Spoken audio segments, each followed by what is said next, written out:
Black woman. Beautiful, powerful, resilient female of African descent with skin kissed by the sun. Conversation. A talk, especially an informal one between two or more people in which news and ideas are exchanged. We love being Black women. Black women are ambitious. Black women are confident. Black women are diligent. We are tenacious. We walk out of our houses put together. We are many shades and personalities of fabulous. But we as Black women don't talk about our dilemmas, current events, and what's going on every day that affects us. So, we created this podcast as a way to laugh together, cry together, and have an open conversation about life as Black women. Oh, that's deep. Black Women Conversations.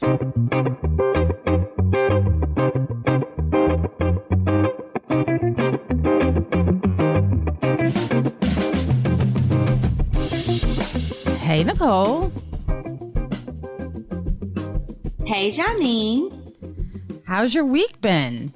I've gone to the AMA conference all week. So from last Saturday to this Saturday, I've been doing stuff for the American Medical Association and the women physicians section of that organization. So I've been on a lot of virtual meetings, virtual call, and providing testimony about policies that affect us all. So that has been the majority of my week. That and trying to run around with Harrison. And I don't think people understand how hard it is to do a whole conference for almost a week virtually, right? Like your kids running around. My mom is like trying to get me to do stuff. And I'm like, just imagine that I would ordinarily not be here this week. So don't ask me to do anything because usually I'm not here. But it's hard because I'm here. Right. Are you all like virtual conferenced out yet? Or are you still like... I'm over it. I mean, a week seems like such a long time to be sitting in front of a screen, like chatting with people.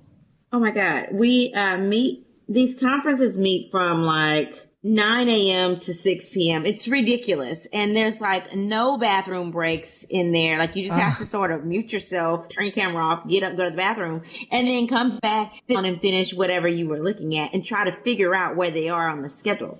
So there's only one planned break in these sessions around 3 hours in. It's crazy. Yeah, that sounds like, I'm sure there are like labor laws against that. Like, I think that people forget that because we're at home, they take advantage of the fact that they have access to you. But it's like, really, I still need some breaks so that I can still maintain my sanity. Well, in their defense, this is what we did at conferences even before it was virtual. That sounds awful. Were they enjoyable before? Like, was it at least a little bit better because you got to see people? Yeah, it was better because you can go and get Starbucks and come back. And you had other people that were going to be present. Now that everybody's doing stuff virtually, some of us are working and some of us aren't. I've taken the whole week off just to do this, so I don't go back to work until Wednesday. But some people have not done that if they're not the people that are chosen to speak for their session. So you don't have as many people that can cover for you. That just sounds so taxing to me. Okay, so I'd like to start on a positive note. So this week, some of my favorite shows came back onto the television, and it's crazy because while you would think that I watched a lot of TV since I'm home most of the day, I actually haven't. I've done some binge watching of like old shows, but I haven't really gotten hooked to anything new. This past week, both Grey's Anatomy and Station 19 came back on, and Chicago Fire and Chicago PD and Chicago Med, like all of my staple shows in my life came back this week. And tonight, actually, The Crown season 4, I believe, comes back. So I'm super excited about that. The TV shows that you named, I don't watch them. I don't watch any of them. You don't even watch Grey's Anatomy? I used to. I can't even believe it's still on. I started watching Grey's Anatomy when I was in medical school. And that's when Burke, you know, the hot black guy, yep, that ended up getting the hand injury and was supposed to marry Christina Yang, but that tramp ran out on him. Yeah, that was when I watched Grey's Anatomy. And he represented Tulane, so, you know, all of us were watching it at that time. And I only had 4 little Black people in my class. So, we were extra excited that Burke was representing Tulane. Okay. So yeah, I watched it. I watched it all through med school. I watched it all through residency. And then I watched a little bit here and there, in fellowship. But then whenever, the McDreamies and McSteamies started to drop off the cast because they started dying after that plane crash, I just couldn't get with it. I was like, it's just not realistic. I feel like I would get back into it though if I started watching it again because I really like Bailey. But after that first cast, like when George died, I was just like, okay, this is too much. I can't watch anymore. It's funny that you say that you like Bailey because when I was watching it yesterday, because Ken has never actually really met you in real life, I was explaining to him, I was like, this is Nicole. This one right here, Bailey, I was like, I wish I could she's be little. I was like, she's little like this. She runs everything. I was like, this, if you had to see a personality, like someone that you could compare it to, this is her. This. And he was like, oh yeah. I mean, but Bailey is actually a couple inches taller than you though, Nicole. Oh, you got jokes. You have jokes. But the show that I'm uber excited about coming out, well, first of all, people that know me, some people that don't know me have said, oh, Nicole acts like Bailey. You could be Bailey. People said that in med school, but I think it's because I was Black and I was a woman and I was short. So I was like, okay, you obviously don't know me. But people that know me, I don't know if they would think, I don't know if you're listening to the podcast and you know me, like, do you think I act like Bailey? Because I don't think so, because sometimes I think she's a little bit too hardball. That's just me. But sometimes it's necessary. I think her personality fits the occasion sometimes. When they push unnecessarily, she pushes back. I mean, I think, please, people, everyone that knows Nicole personally that listens to our podcast, please let us know if you think that Nicole is like Bailey. Please. I mean, to me, I see it. And don't just compare them because they're people are going to disagree with you. I don't think so. Don't compare them because they're short and Black and they're both doctors. I'm just saying their ability to get things done the way that need to be done, always on the right side of the disagreement. I'm just saying, rising to the top very quickly, super, super smart. Just saying. Well, we shall see. Do you know what show I am excited about? What's that? This Is Us. This Is Us is back. With Sterling K. Brown. And I haven't watched any episodes yet. I love This Is Us. I love it. I haven't watched any episodes this season because I've been busy. But every day I'm like, once I get a free minute, I'm going to stream This Is Us. I'm going to watch it. Do you watch This Is Us? I fell off after, and I'm embarrassed because I really, really love the show. And I kind of like go and stop in on the show, but I'm like, I have to go back. But I fell off after the first season. Yeah, the first season. You've missed so much. I'm glad I could reintroduce this to you. So go ahead. Go ahead. Watch it on Hulu. Catch up. I'm telling you, it's good. It is really good. I will not talk about or recap the other seasons because that would just be cruel and unusual. So I won't do that. But we will have to catch up. Like people are talking about Real Housewives of Atlanta and Real Housewives of Potomac. I mean, those are great shows. And yes, we watch those shows too. But I mean, This Is Us. Come on. Much better show. Just saying. I'm going to watch it. I promise. I'm going to watch it. Okay, good. So, Janine, what's on your timeline this week? Okay, so I feel like for whatever reason, and I know, I look at the numbers every week, and there are people who listen to us, but I really feel like the people just really are not listening to us, Nicole, and they're not listening to the officials. They're not looking at the numbers or the stats. It's just, So I don't even know what phase we're in or if we're even keeping up with phases anymore. Are the phases a thing? I think that all across my timeline is the pandemic. And I knew that the cases would spike. I got a flu shot for the first time because you told me to.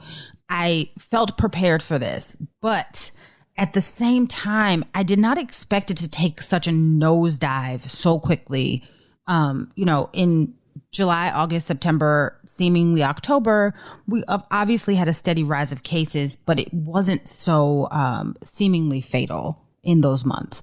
Now it seems like we hit November and things just took a turn for the worse. Cases are through the roof. There's been a serious increase in people dying from the disease. So it's really frustrating. And it's almost like the more we hear about it, the more we talk about it, the more we try to make people aware of it, the more people are just over it. So it's actually becoming frightening at this point, kind of like it was when we first discovered COVID and first realized what was going on. And we were scared because we had no idea. And now we have more information and we know how to seemingly prevent it. Just, wear a mask, wash your hands, social distance, all of those things. But for whatever reason, it's still scary to me. So this week, sadly, gospel legend Fred Hammond revealed that he was diagnosed with COVID, and he revealed it on Instagram. And in the post, he said that he's a mask wearer. He absolutely wears masks. However, let his guard down one time, like in one place, and that's where he believed that he caught COVID. In the same post, he said that a family member also contracted COVID and subsequently was hospitalized. He did say that the family member is expected to recover, but he basically just admonished people, please wear masks. And and told people, don't let your guard down, because basically saying the one time that you do let your guard down is the one time that you could be the person that contracts COVID. He said that fortunately his health was the best that it had been in decades. And he mentioned that if this had been last year, he probably wouldn't have survived. Obviously, while we hate to hear that anyone is ill, especially with COVID, we are grateful that, he's in good health and that he actually has a fighting chance of beating COVID and recovering fully. On a much more solemn note, R&B singer Jeremiah is reportedly fighting for his life in a Chicago hospital after being diagnosed with COVID. TMZ broke this story yesterday morning, saying that he was in the ICU and on a ventilator, and his prognosis was grim. Several celebrities posted asking for prayers for Jeremiah, including 50 Cent, Chance the Rapper, Big Sean, even friend of the pod, D.L. Hughley. They all expressed their concern and requested prayers for Jeremiah. And while it seems to not look good, we know that obviously God is in control and we pray for the best. Obviously, the pandemic is really ramping back up. And with the holiday season coming up and people really wanting to get together with their family, it's really something that we need to think about, and we need to make decisions about whether this one holiday season is something that we can either forego or do virtually. People really need to make some tough decisions about what this Thanksgiving is going to look like. While we really want to be able to spend time with our families, we also want to make sure that we are being safe. So experts this week, have said that they anticipate cases are going to be on the rise after Thanksgiving. And while I understand that people are no longer in their quote unquote quarantine bubble, and people are getting quarantine fatigue and they don't want to really stay in the house anymore, and they feel a false sense of confidence, it's, the CDC and the health officials have said this is not the time to let your guard down. While you do want to spend time with your family members, it's really important that you're very safe and you take the proper precautions so that nothing happens to you or your family members. The experts are using Canada as an example because they celebrated Thanksgiving on October the 12th, and their cases took a sharp rise after Thanksgiving. They started seeing cases about 10 days out where people where they had previously had their cases under control, cases started to spike again. I also saw an interview with Dr. Fauci on MSNBC, and he warned people, basically to be careful on Thanksgiving because Thanksgiving will be a natural uptick of cases. And he said that he and his family will not be celebrating Thanksgiving in the traditional manner because he mentioned that his daughter even was like, yeah, no, this is not something that we should do. And, a lot of families are weighing the risks, right? And Dr. Fauci specifically did not tell people do not gather at Thanksgiving, but he did say, people need to do what's best for their family. The CDC did update their stance about Thanksgiving, suggesting that people come up with alternative ways to celebrate Thanksgiving. They also suggested that if people do decide to gather, that they wear masks, they social distance, they are careful with their food prep, they wash their hands, they limit the number of guests that they have, they celebrate outside if that's possible. Basically, they've reiterated all of the things that they've been saying since the beginning of COVID. And in addition to that, they updated some very specific suggestions as it relates to Thanksgiving and even Black Friday shopping. So shout out to the CDC for staying on top of that. And while I hope that people listen, I personally have seen that, people, like I said, are in COVID fatigue. They're in PPE fatigue. But and I see also that people are celebrating birthdays. They're celebrating life events. We're still having gender reveals. We're still doing all of the things that we were doing prior to COVID. And, while I understand why people are getting to be like this, I caution people because obviously we are seeing an uptick in cases and obviously, things are getting worse. Hopefully people will be able to get a second wind and a little bit of patience, and hopefully people will hunker down and ride this out so that, maybe you do miss this Thanksgiving and maybe you do miss this Christmas in person, but hopefully missing this Thanksgiving and this Christmas in person will allow for you to enjoy many more Thanksgivings and many more Christmases in the future.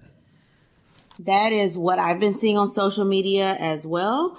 Prayers to Fred Hammond and Jeremiah, that you never want to see anybody, especially somebody that has comorbidities, get COVID.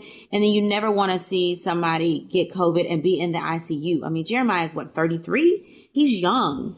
And people think because they're young, they are protected from getting really, really sick from COVID-19. And that is not the case. So I was watching the news and I'm thinking, how many cases do we actually have? Because Fauci was predicting 1 to 2 million cases total. Remember when we first started off? And now there's 11,159,000 cases. That's ridiculous. And 245,000 deaths. 11 million. The cases keep rising, over 11 million. If you talk about, the number of cases that we're seeing, the number of deaths is 245,000 people that have died from COVID-19, 245,000 plus. Where are the highest number of cases right now? In Texas. Texas accounts for 1.1 million cases and over 20,000 deaths just right here in Texas.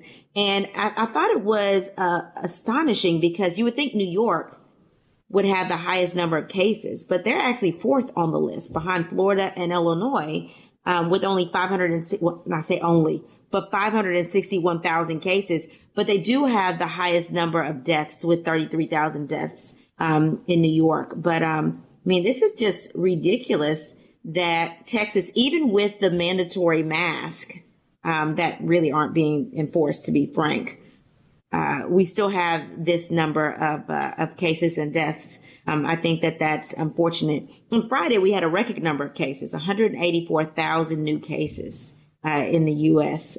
Friday alone, 184,000. That's crazy. Saturday made the 12th consecutive day of at least 100,000 cases. I don't even know what it would take to get people to understand the severity of what is happening. I don't know. And I think that, there's a disconnect. And I think that more work needs to be done on how to really, truly get the message across rather than continuing the message delivery as it has been. Because, honestly, while it's landing on us and we are understanding the importance of COVID, clearly there's a large group of people that don't understand the importance of protecting yourself against COVID and the importance of social distancing and the importance of wearing a mask. And I don't know what that disconnect is or how we bridge that gap, but I know that it's important that we do so that we can save lives. I think that people need to understand that whatever it is, whether it's Thanksgiving or the holidays, it will come again next year. And the hope is that you do everything in your power so that you will see it come again next year. And I think that the first step in doing that is staying in this year. That's just my personal opinion. I'm not a medical or health professional or in public health, but I really think that, guys, let's look long term here rather than at our short term wants and desires. We can miss a Thanksgiving.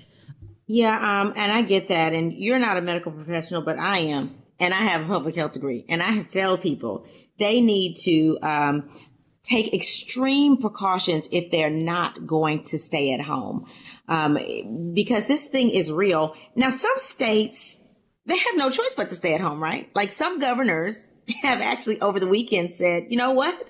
We're going to shut everything down for 3 weeks, which basically doesn't give people a chance to have super large gatherings. And I agree. I think one of the smartest things New Mexico's governor has done was say, yep, we're going to shut everything down again. If you're not essential, you should be working from home. You have to limit your household gatherings to 6 people from 2 separate households. And you can only have takeout and delivery. No gyms are open.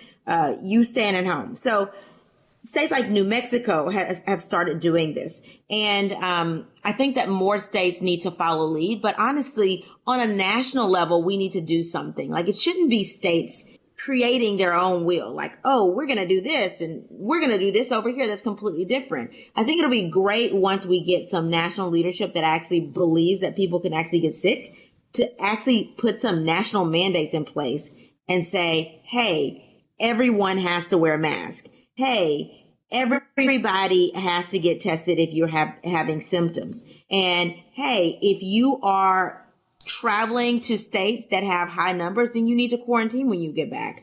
So I think that it's going to take some national oversight to actually get the numbers to drop, which means that we're all bracing ourselves for the numbers. Unfortunately, we can't control how many ICU beds we have. That's the rate limiting step.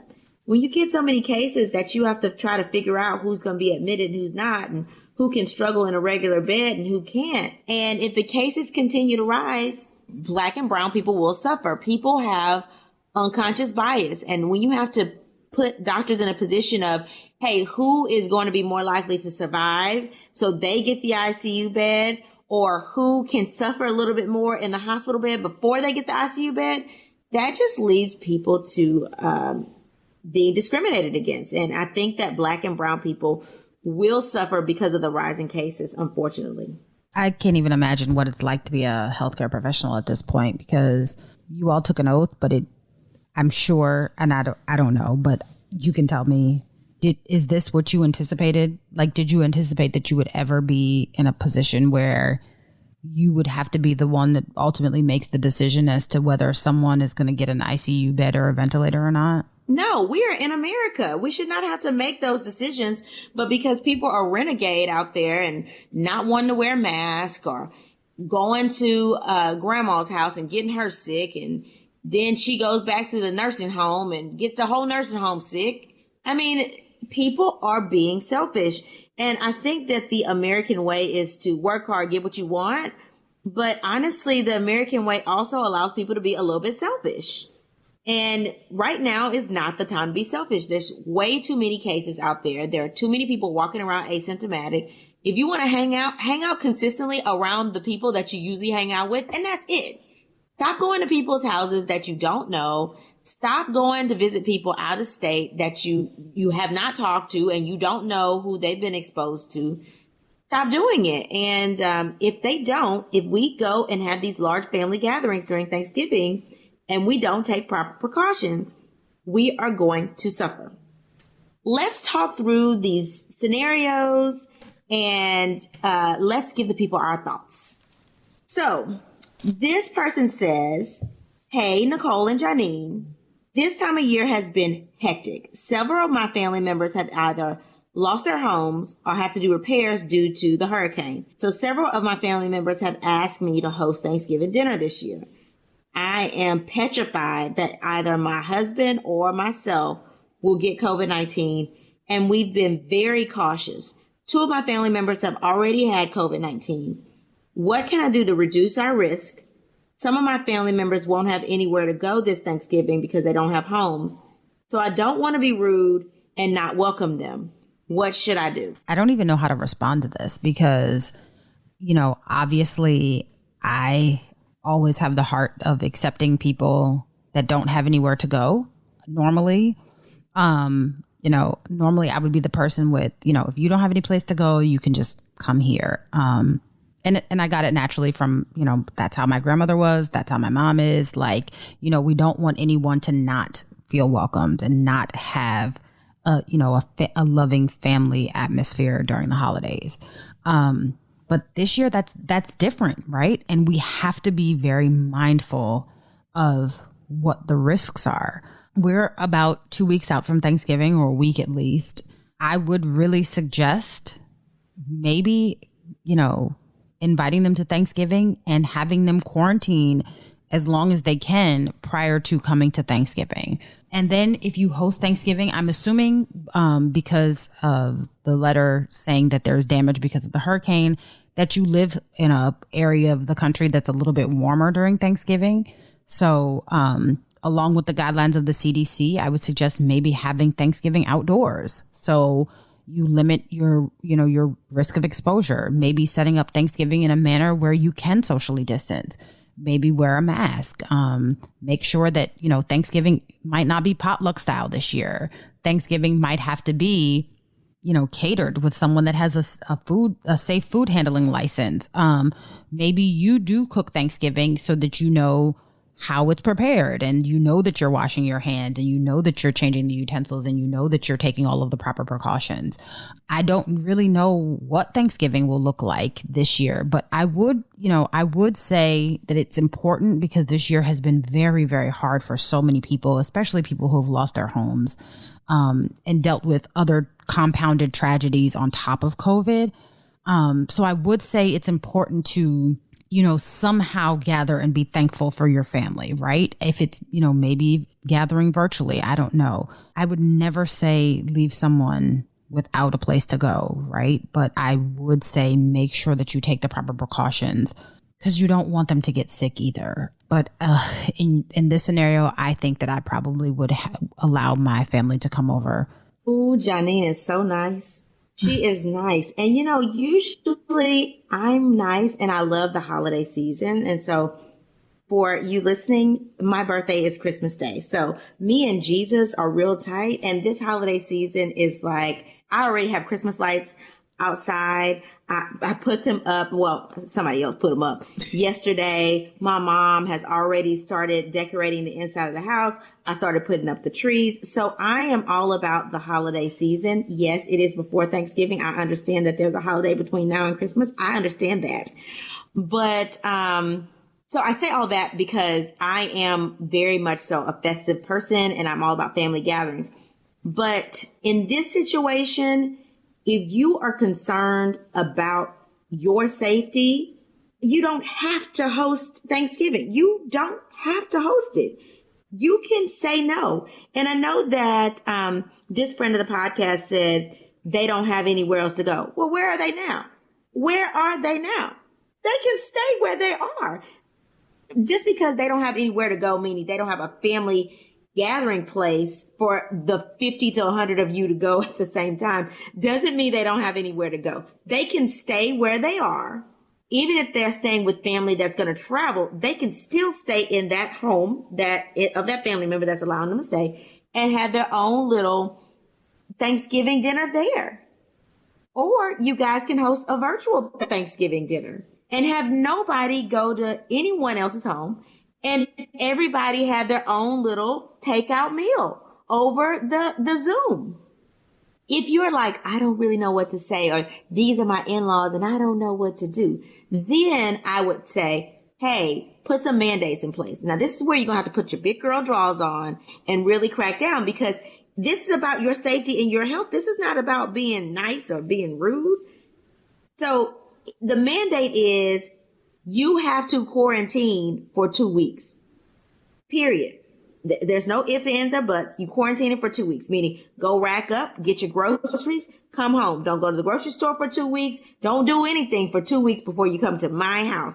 Share this with your family. Share this episode with every single one of your family members, because this will say what you want to say, but you just can't say it, because I can tell, friend of the podcast, you are too nice. You're Janine in it right now, meaning you're the nice person right now. Okay? So share this with your family. So you don't have to host Thanksgiving. If you host it, put some strict guidelines in place. And when they call and ask for exceptions, say, did you read the guidelines? And say just like that, did you read the guidelines? You have to quarantine from the time they hear this podcast until Thanksgiving. That means go get your groceries, stay home. You got everything you want to cook. And that also means that you're not working. You're working from home. Now, if you don't work from home in your family, then those are the people that they need to wear a mask at all times. They need to practice social distancing, and they need to get tested the week before Thanksgiving. And I say the week before Thanksgiving because, one, if they get a real test, it's going to take 4 days before they get their test results back. And if they get a rapid test, some of those have a high false negative rate. So then you're going to wait the week to see if they developed any symptoms. And then you need to do the same, because you don't want to give your family members COVID either. So you need to also practice social distancing.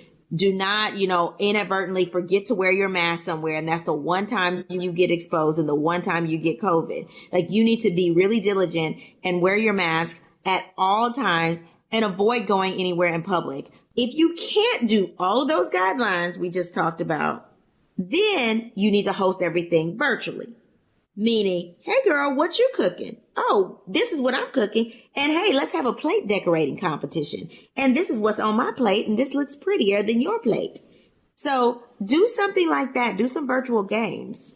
But don't have those people at your house if they can't follow your mandatory house guidelines.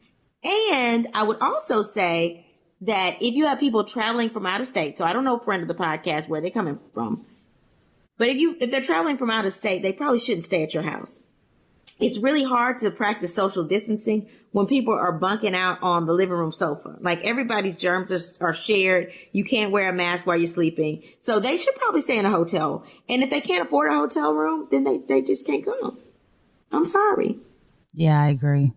I would always say try to help your family, but not at the expense of your own health. And I think that they'll understand. They have to, right? Like, I think that your family loves you. And while it may be a difficult decision at the time, they have to respect the fact that you're not only looking out for your own personal health, but theirs as well. Because you never know what could happen. Okay, so I have another letter. So this letter starts out with, "Hi, ladies. I'm extremely frustrated, so please forgive me if it comes out in my tone. My husband and I have been quarantined since early March. Thankfully, we both have jobs where we can work from home, and we order our groceries online, and we almost obsessively clean our home. Aside from a few socially distant outdoor events in the summer and hospital and doctor visits, we really have not been out of the house at all. With that being said, we made the decision not to celebrate Thanksgiving with our extended family this year. We made the decision not to do so, not only for the safety of our family, but also for our safety as well. I was recently hospitalized because of a ruptured cyst, and I have been given strict instructions to rest and not be super active. When we informed my in-laws that we wouldn't be hosting Thanksgiving this year as we normally do, we cited both COVID and my health issues. Rather than accepting our decision, my mother-in-law suggested that she host Thanksgiving dinner this year since, quote, I wasn't feeling up to it. Not only can I not withstand an 8-hour car ride to get to my in-laws, but at this point, I feel like my mother-in-law is so traditional that she's overlooking the potential risks of COVID. My husband and I again agreed to decline the invitation and reiterated that it's for everyone's safety. She accepted the answer while we were FaceTiming her. A few hours later, she was making passive aggressive posts on Facebook about the importance of spending time with your family because, quote unquote, life is short. She has also since called numerous times trying to guilt trip us into changing our mind. At this point, things are becoming uncomfortable. And while I have a great relationship with my mother-in-law, I can see this leading to a decline in the relationship. So I guess my question is, how can I express to my mother-in-law that we will not be attending Thanksgiving this year so that she can understand and shut up about it already? And how can I ensure that this situation doesn't interfere with what I have planned as a romantic Thanksgiving with my husband and I? It seems like she's already made the decision. Like, I feel like you already know what you're supposed to do. Your doctor has already told you you have some restrictions and you're already concerned about COVID. You guys have been doing great since March and you and your husband both agree. As long as you and your husband are on the same page, don't nobody else matter. So you and your husband have agreed you're not going. So what you should do is whenever your mother-in-law brings it up again, you should say, oh yeah, we would love to go, but like we said before, we're not, period. Because realistically, you've already given an explanation. You don't need to give any further explanation. You said what you said. Do not change your mind. Stick to your guns. And then you have a romantic, rendezvous with your husband. Have a romantic entanglement with your own husband for Thanksgiving and Thanksgiving weekend. Okay. So as long as your husband is not giving you any trouble about seeing your in-laws, then it's fine. And the good thing about this situation is they're 8 hours away. It's not like they're in the same city and you're going to be tempted to go over there the day of Thanksgiving, or that your husband's going to be like, oh, we can change our minds at the last minute. No, 8 hours you really have to plan for. So if you and your husband have already made the decision, just stick to your guns. And if she posts something on social media about the importance of family gathering, don't take it personal. I have learned not to take anything personal. Like if I've told somebody something and they post something later on, I'm like, oh, they're not talking to me because I already talked to them about this. So I would tell you to take on the attitude of just don't take anything personal. If she's posting something, maybe she's just reminiscing on the importance of family. Even if it is a shot at you, I would literally ignore it and be like, well, unless she says something directly to me, then she's not talking to me. Yeah, you're not talking to me because I've already explained my situation. So moving on, I would not acknowledge that. I think that's fair. And I think that I will give you this, listener of the podcast. Your mother-in-law is being extremely selfish. And you in the letter blamed it on her traditionalism, and we will do the same. You know, one of the things that, you know, we that were 80s and beyond babies are fortunate to have had is that we know transition and we adapt very well, right? Because things moved fast. We, you know, were born in analog and grew up in digital, and we know how to transition and pivot very quickly. But for other generations, it's not as easy. So you have to be okay with the fact that she could be mourning, you know, the loss of tradition. And she, you know, it's unfamiliar for your mother-in-law too. So I would say just be a little bit sympathetic with your mother-in-law, but continue to do what's best for you and your immediate family, which is you and your husband, right? And then I would say, you know, you asked how can you get your mother-in-law to understand? I say, you know, try to get her to understand for your own personal peace of mind. But at the same time, if she doesn't understand, you know, that's okay too. And you have to be okay with the fact that she may not understand. And she may be a little bit offended. But let me tell you something. Not getting COVID and her being able to live to be offended is gift in and of itself, right? And so we can be thankful for all of our family members and in-laws and all of that from a distance just to be safe. So I don't think that you should feel guilty by any stretch of the imagination not wanting to go to your mother-in-law's or not having your Thanksgiving appear the same way that it has appeared in the past. You shouldn't feel guilty, but you seem to be set on helping your mother-in-law understand. If she understands, great. If she doesn't, you tried, right? And like Nicole said, the important part is you and your husband. And it seems like you have some steamy Thanksgiving plans set up. So focus on that, right? Like focus on those plans and don't focus so much on the negativity of your mother-in-law, right? Also, something that I was thinking about as you were talking, Nicole, your mother-in-law seems to be a little bit passive aggressive with the, Facebook posts and so on and so forth, and her not expressing that same sentiment when she was face to face with you on FaceTime. So I would just, caution you to be prepared for some additional pettiness, as I'd like to call it, on Thanksgiving, because, pettiness is something that comes out at family gatherings anyway, and around this time anyway, where people feel like they can slide in what their personal opinions about you are. And that's just natural when family gets together, right? Whether it be in person or virtually or chatting on the phone, whatever it may be, it happens, right? So be prepared that, unless she's gotten over this little fit that she's having, she's probably going to display some additional pettiness, right? And she's probably going to come across a little bit passive aggressive again, right? So if she makes some offhanded comment, just let it slide off your back. Don't worry about it, because you're going to be having a romantic rendezvous Thanksgiving with your husband. So focus on that. Don't internalize this mess, right? You cannot, this is one time, and this is, something that hopefully will be a blip in history when you look back on it 10, 15, 20 years from now.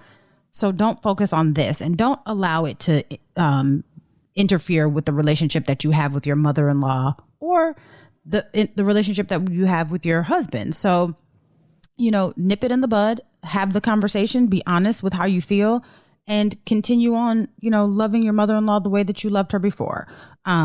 This is hard for everybody, right? This looks different for everyone. This is all new territory for everyone. So one, have a little tenderness and a little kindness, because people don't really know how to handle this situation. And what we want to do is make sure that everyone feels as comfortable as possible, given the constraints that COVID has placed on us. But love on your mother-in-law. Let some of the pettiness slide, even though she might be being petty. Just let it slide, let it roll off your back, and enjoy this Thanksgiving with you and your husband, and heal. Rest up like your doctor told you, so that you can actually heal and recover, so that next Thanksgiving, y'all can rock out and create Thanksgiving memories together.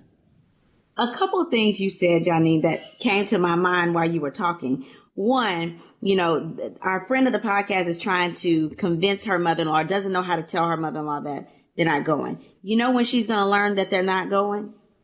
When they don't go on Thanksgiving Day, that she will learn that day that they're not going. So just let her wait for it. And then two, if you're trying to do a kind gesture to your in-laws, you can always order like a cake or a pie and have it delivered to the home, and with a little message, so that you're not, the evil, daughter-in-law that took her son away from Thanksgiving dinner. Send a pie or a cake. Order one and have it delivered. There are a lot of companies that do even national delivery services, or you can find her favorite bakery there and order from there and have it delivered, or have another family member pick it up and bring it to her. So it doesn't mean that you can't be there. You can be there from afar, and call on Thanksgiving FaceTime so that you can see your family and so that they can see you. On another note, about this rendezvous that we're having Thanksgiving, I'm telling you, that's what I would be focused on. And obviously, this friend of the podcast doesn't have any children, which is fantastic. Girl, I would be getting my orange negligee ready. I would have pumpkins set up. We're doing Thanksgiving dinner in bed. Honey, I'm doing champagne toast with my little, leaf crystal glasses. Yes, focus on that. Focus on that rendezvous with your husband and making sure that your Thanksgiving together is the best Thanksgiving ever. And then next year he'd be like, wait a minute, we got to go to the family for Thanksgiving. Why we got to do that? Why can't we have our Thanksgiving rendezvous that we usually have, baby? Hey, focus on that, friend of the podcast. I'm telling you. I think that that's a great idea. I'm all about, 2020 has been different. And I think that this is the opportunity for people to create new traditions, right? I'm not saying a tradition of like virtual family gatherings because no one really enjoys those. That's what we're just doing to hold ourselves over until we can actually socialize in person again. But I think that, I'm all about creating new traditions, right? Like, I wouldn't be opposed to having a Thanksgiving, rendezvous either. I think that it's something to be said that, you make lemonade out of lemons. And I'm just saying, add some sugar, shake it all up, and it's going to be a tasty little drink, right? Oh, and to your point, appease your mother-in-law. Send her something. I would suggest, and this is my suggestion, and these people are not paying us, so this is just my suggestion. Neiman Marcus has a variety of holiday food, sides, desserts. It sounds crazy that you would order food from Neiman Marcus, but let me tell you, thank me later. Send something from Neiman Marcus to your in-laws. Your mother-in-law will never mention this again if you send something from Neiman Marcus to your in-laws for this Thanksgiving. I promise you she won't. She won't remember it because she will be so grateful. Neiman Marcus also has a really awesome family breakfast spread. So maybe you send it to her for breakfast for Thanksgiving morning for, the rest of the family that might be coming over to her house.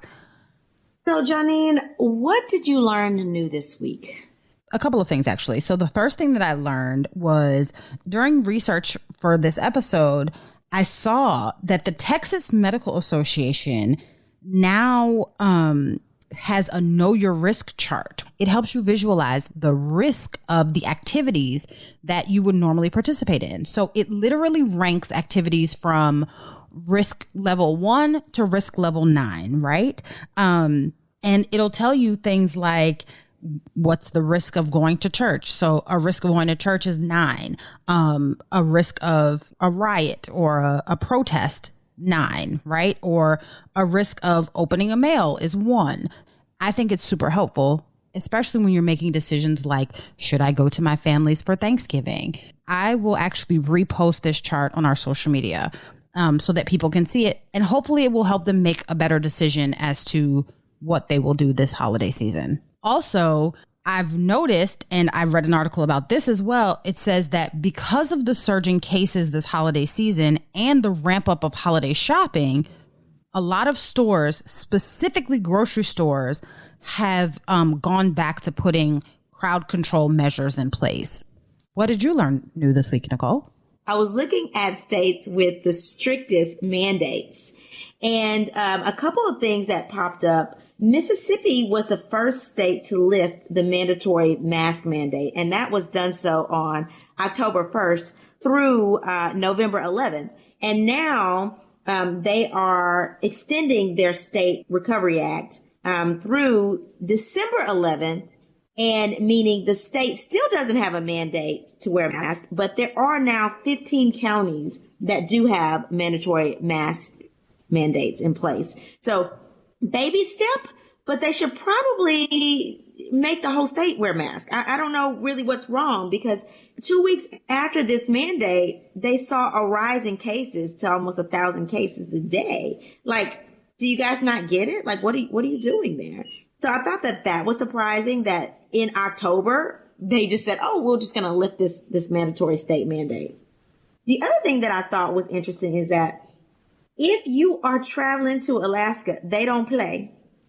All non-Alaska residents must upload proof of a negative or pending virus test taken within 72 hours before departure to an online travel portal where they can then monitor you, and you're going to submit your travel declaration and your plan for self-isolation for 14 days. Then you have to get tested when you're in Alaska after 14 days. So they make sure that you quarantine there for 14 days before you get back on the plane.